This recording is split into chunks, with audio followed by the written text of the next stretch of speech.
Good morning friends. Welcome back to ABC English Space Asia. இந்த நிகழ்ச்சியினுடைய 23rd கிளாஸ்க்கு உங்களை வரவேற்கிறோம்.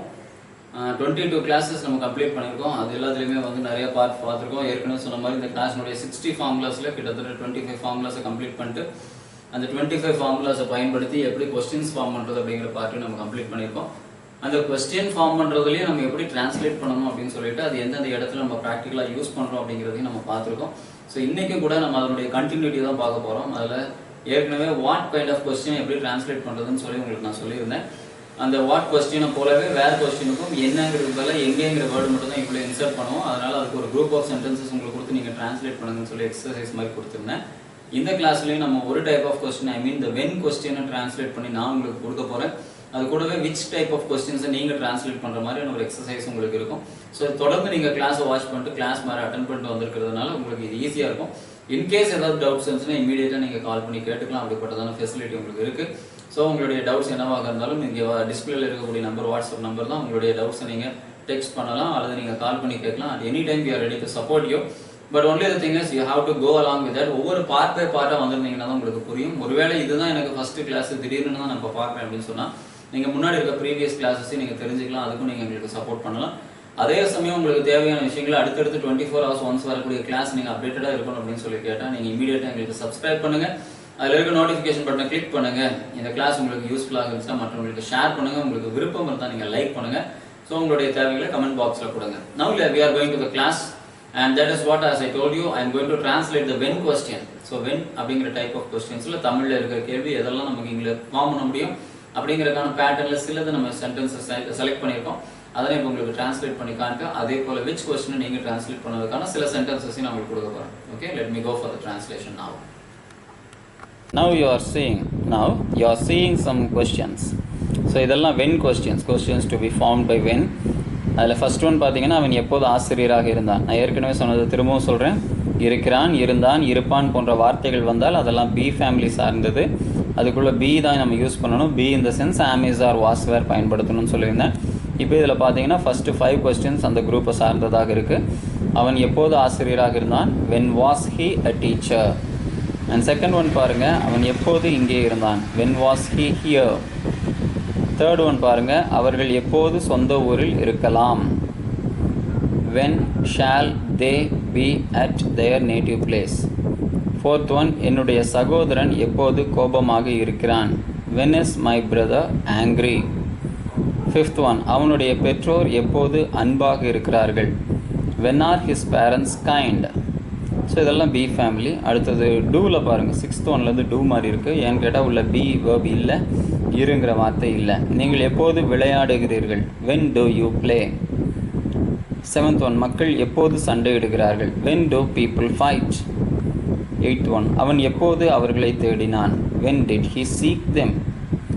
9th ஒன், அவன் எப்பொழுது பள்ளிக்கு செல்வாள். when will she go to school. and 10th one, உன்னுடைய பாட்டி எப்போது வர முடியும். when can your grandma come. and from 11th one பாருங்கள், இட்ஸ் ஹேவிங் கண்டினியூஸ் டென்ஸ். ஏன்னா கொண்டுங்கிற வேர்டு இருக்குது, அதனால் அது கண்டினியூஸ் டென்ஸ்ன்னு சொல்லி நம்மளால் ஈஸியாக பார்க்க முடியுது. அவனை எப்போது நம்பிக்கொண்டு இருந்தார்கள். when were they believing him. 12th one, அவர்களை எப்போது காப்பாற்றி கொண்டிருந்தான். when was he saving them. and 13th one, உன்னுடைய தந்தையை எப்போது அழைத்து கொண்டு இருக்கிறார்கள். when are they calling your father. and 14th one, அவள் படத்தை எப்போது வரைந்து கொண்டு இருக்க முடியும். when can she be drawing the picture. and 15th one, யோசனைகளை அவர்கள் எப்போது கொடுக்கிறார்கள். இதில் கொண்டுங்கிற வேர்டு இல்லை, அதனால் இது கண்டினியூஸ் டென்ஸ் இல்லை, இது டூ ஃபார்ம். யோசனைகளை அவர்கள் எப்போது கொடுக்கிறார்கள். when do they give ideas. Okay, இப்படி தான் நம்ம இந்த 15 சென்டென்சஸையும் ட்ரான்ஸ்லேட் பண்ண முடியும்னு சொல்லியிருந்தேன். ஸோ நம்ம ட்ரான்ஸ்லேட் பண்ணுறதுக்கான எக்ஸாம்பிள் நான் உங்களுக்கு கொடுத்துருக்கேன். But now we are going for the next one, that is which question. இந்த விச் கொஸ்டினை பொறுத்த வரைக்கும் நீங்கள் பார்த்தீங்கன்னா, so it is also having the same 25 formulas. But அதில் இருக்கக்கூடிய பார்ட்லாம் பார்த்தீங்கன்னா சென்டென்சஸ் எல்லாத்துலேயுமே உங்களுக்கு வந்து விச் கொஸ்டினை பொறுத்த வரைக்கும் இதே போல் தான். இருக்கிறான், இருந்தான்ங்கிற வேர்டு இருந்தால் நீங்கள் கண்டிப்பாக பி யூஸ் பண்ணணும். இருங்கிற வேர்டு இல்லைன்னா அது டூ யூஸ் பண்ணணும்னு சொல்லியிருந்தேன். பட் இங்கே உங்களுக்கு சாதாரணமாக நம்ம பேசக்கூடிய வார்த்தைகளில் இருங்கிற வேர்டை நம்ம அதிகம் பயன்படுத்தலை. அவர் ஒரு டாக்டர், இந்த பொருள் உன்னுடையது, அது அவனுடையது அப்படின்லாம் நிறுத்துவோம்.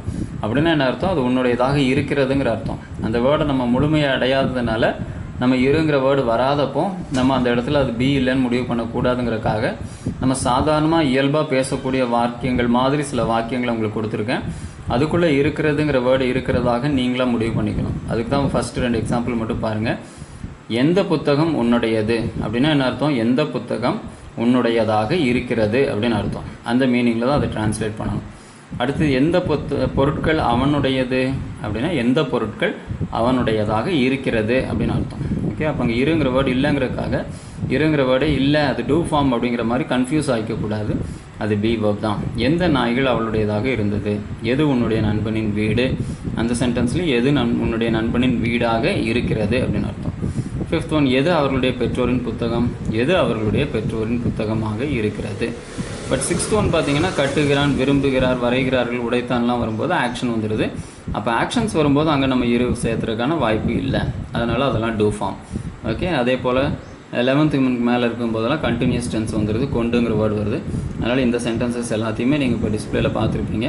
ஸோ கொஞ்சம் ரிஸ்க் எடுத்து இந்த சென்டென்சஸ் எல்லாத்தையும் எழுதி அதை டிரான்ஸ்லேட் பண்ண பழகிக்கங்க. அப்போது சில பிரச்சனைகள், சிக்கல் உங்களுக்கு வந்துச்சுன்னா அதை நீங்கள் கேட்டு தெரிஞ்சுக்கலாம். அப்படி உங்களை நீங்கள் எக்யூப் பண்ணிக்கிட்டிங்கன்னா கண்டிப்பாக எல்லா சென்டென்ஸையும் நம்மளாக உருவாக்கலாம். நாமளாக எப்போ சென்டென்ஸை உருவாக்குறோமோ அப்போ தான் நம்ம இங்கிலீஷ் படித்ததாக அர்த்தம். மற்றபடி எத்தனை சென்டென்ஸை நீங்கள் படித்தாலும் உங்களுக்கு அந்த கான்ஃபிடென்ஸ் வராது. சென்டென்ஸை உருவாக்க பழகுங்க. அதுக்கு இந்த ப்ராக்டிஸஸ் எல்லாத்தையுமே நீங்கள் ஈஸியாக பயன்படுத்திக்கலாம். இது உங்களுக்கு தேவைப்படும். ஓகே, ஸோ ஒருவேளை இந்த சென்டென்ஸ்லாம் ட்ரான்ஸ்லேட் பண்ணும்போது எங்கேயாவது வேர்பில் உங்களுக்கு இடைஞ்சல் இருக்கா இல்லை தெரியலனா, இது வரைக்கும் வேர்ப் லிஸ்ட்டை நீங்கள் கேட்டு வாங்கலைனாலும் உடனடியாக நீங்கள் இந்த நம்பருக்கு வாட்ஸ்அப்பில் ஐ நீட் வேர்ப் லிஸ்ட் அப்படின்னு சொல்லி டிஸ்பிளேல வர நம்பருக்கு நீங்கள் வாட்ஸ்அப் பண்ணிட்டீங்கன்னா உங்களுக்கு இமீடியட்டாக உங்களுக்கு வேர்ப் லிஸ்ட் அனுப்பிச்சிடும். அதை யூஸ் பண்ணி நீங்கள் சென்டென்ஸை ட்ரான்ஸ்லேட் பண்ணுறதுக்கு அது உங்களுக்கு ரொம்ப ஈஸியாக இருக்கும். Okay, thank you for your kind cooperation.